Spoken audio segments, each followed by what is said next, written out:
Later that morning, Thomas was at the Sodor Steamworks. He was having his brakes fixed.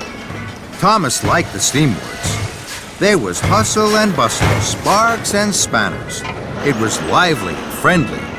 And there was Victor. Thomas liked Victor. Thomas, tell me, my friend, what were you doing there in the middle of nowhere? Pulling 7 loaded flatbeds? Are you crazy? Next time Spencer tells you to do something silly, do me a favor, will you? Say no. Okay, Victor. Thomas had almost forgotten about the contest with Spencer. His boiler was bubbling with excitement over Hiro. He wanted to tell Victor, but he knew he couldn't. Other engines might hear, and then someone might tell Sir Topham Hatt. So, there you are, Thomas. Broken down, I see. 7 flatbeds must have been just too heavy for you. Good morning, Spencer. Well done. Spencer was amazed. He wasn't expecting Thomas to be cheery. What did you say? I said good morning and well done. Do you have a job to do, Spencer? Or are you just going to stand here gossiping? You're taking up a lot of track. Spencer was shocked. No one speaks to me like that. Then Spencer slid away, sneering. What dare you? He's all silver steam and bossy boiler, that one. Thomas laughed. He liked Victor. Okay, my friend, you're all fixed. Please stay away from Mr. Silverstein. Sir Topham Hatt needs you on your branch line. Thank you, Victor. Oh, Kevin, what are you doing? How many times do I have to tell you, you don't drop things, you lower things. Slowly, slowly, gently, gently. Yes, boss. Sorry, boss. I was trying, boss. Just a slip of my hook. Behind Kevin, Thomas saw something very interesting. A wagon with an old piston cylinder on it. That would be good for Hiro. I wonder if Victor would let me have it. Thomas puffed away, excited. That afternoon, Thomas was busy on his branch line. He wanted to finish his jobs as fast as he could puff. Tell me all about the contest, Thomas. I'm sorry, Percy. I can't stop. I've so much to do. I'll tell you all about it later. Percy was disappointed. Bye then, Thomas. Later, Thomas puffed back to the Sodor Steamworks. He was pleased to see it was very quiet. What's going to happen to that old cylinder, Victor? That heap of old trash, it's just taking up space. Shall I take it away for you? Aren't you too busy, my friend? No, I can take it easily. Would you like a helping hook? No, thank you, Kevin. So, Thomas was coupled up to the flatbed, and he chuffed cheerfully along towards the track that led to Hiro. Then, he heard the clatter of wheels and pounding pistons of a big engine behind him. It's Spencer. I don't want him to see me.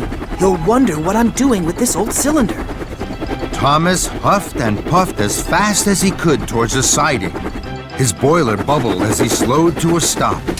Tall trees hid Thomas from the main line. Spencer's rattle and roar came closer and closer as he rolled by. Then Spencer stopped and reversed. He was on the other side of the trees to Thomas. Thomas hardly dared puff.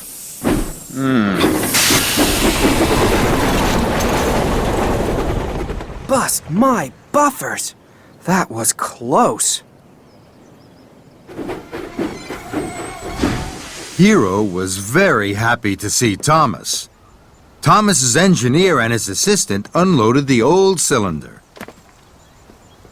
Tomorrow, Hiro, I'll come back and we can start work. I have to go back to Tidmouth Sheds now. The other engines will be wondering where I am. Thank you, Thomas. Thomas smiled and steamed quickly away and puffed back toward Tidmouth. He chuffed around a bend. Then he gasped. Cinders and ashes! The Duke and Duchess of Boxford's summer house! It's very close to Hiro's hiding place. Spencer will be here every day. If Spencer finds out about Hiro, he's sure to tell Sir Topham Hatt, and then Hiro is sure to be scrapped. I must be very, very careful.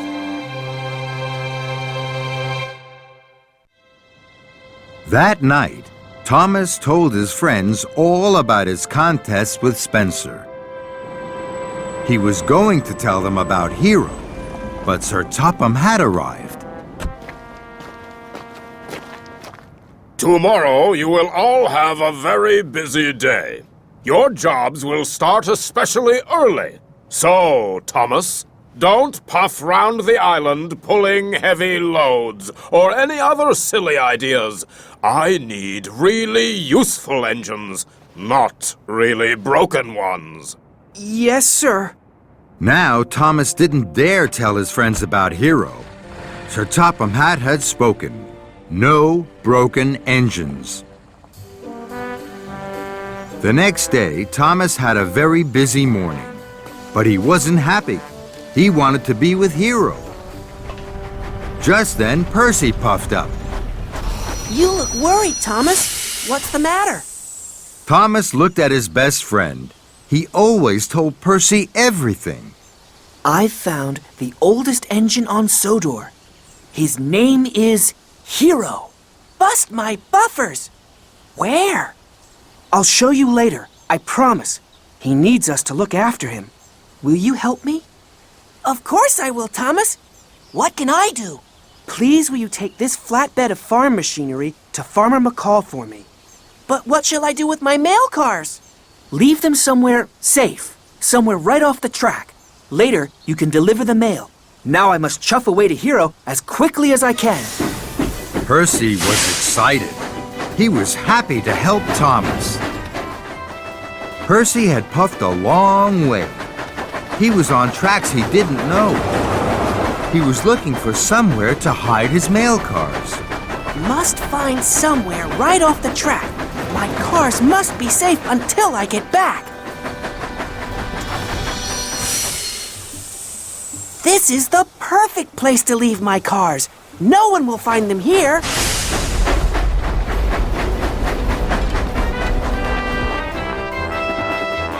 Thomas huffed happily towards Hiro's hideout. He was so busy thinking about helping Hiro that he didn't see Spencer steaming up behind him. What are you doing here, Thomas? You're a long way from your branch line. I'm on my way to Brendam Docks. Thomas raced away from Spencer and the summer house as quickly as his pistons would pump.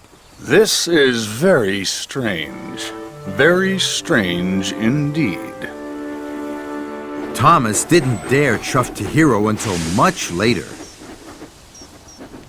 I thought you weren't coming, Thomas. I told you, Hiro, I'm not going to let you down.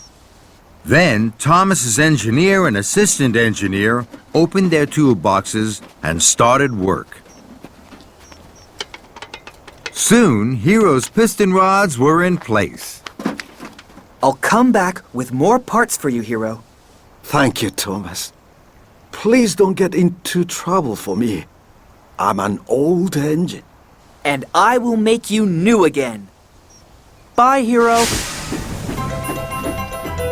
Thomas was puffing home as fast as his pistons could pump.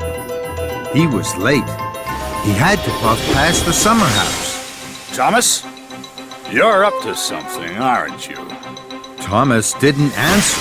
He chuffed quickly away. Spencer followed close behind. Thomas was puffing fast. Then he saw Percy at the water tower. Percy looked sad. I popped a valve when I was pulling the heavy farm machinery. Thomas felt sorry for his friend. Spencer had followed Thomas. He steamed to a stop. Dear, oh dear, Percy. You should let a stronger engine pull the heavy loads. Spencer chuffed on. I'm sorry, Percy. You were helping me. Now you've broken down. I'm worried, Thomas. I still haven't delivered the mail. Sir Topham Hatt will be cross. Don't worry, Percy. Tomorrow, I'll help you. Now I'll shunt you to the Sodor Steamworks. Victor will have you fixed in no time. All the way to the Sodor Steamworks, the two friends chattered and chuckled about Hiro. The Sodor Steamworks was quiet.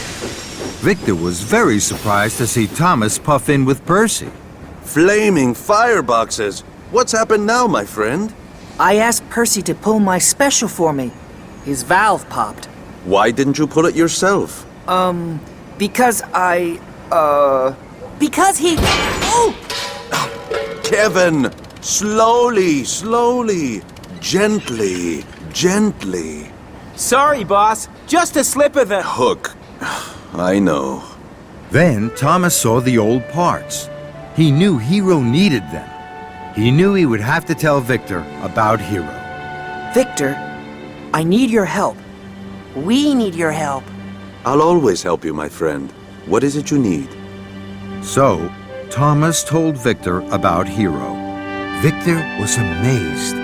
Very good. Looking after another engine is very important, especially looking after an old engine. Tell Sir Topham Hatt. No, we can't do that yet. Hiro's old and broken. Sir Topham Hatt might have to scrap him. But if we make Hiro really useful again, he won't. Okay, I understand. Whatever I put in this corner of the yard, you can take. Thomas and Percy were very happy. Thank you, Victor. Okay, Percy, your turn to be fixed. That evening, Thomas puffed into Tidmouth's sheds. Sir Topham Hatt was waiting. He was cross. Thomas, I hear Percy was pulling your special instead of delivering the mail. And now Percy's mail cars are missing. Thomas felt bad. I'm sorry, sir. I don't know where Percy's mail cars are. I will help Percy find them tomorrow. That's exactly what you'll do tomorrow. By my order! Sir Topham Hatt's voice boomed round Tidmouth's sheds, from top to tracks. Thomas's friends looked at him. They knew something strange was going on. Thomas, is everything all right? Thomas huffed a huge puff. He needed his friend's help. I have something very important to tell you. As the stars sparkled above Tidmouth, Thomas told them all about Hiro. The engines had never heard such an amazing story.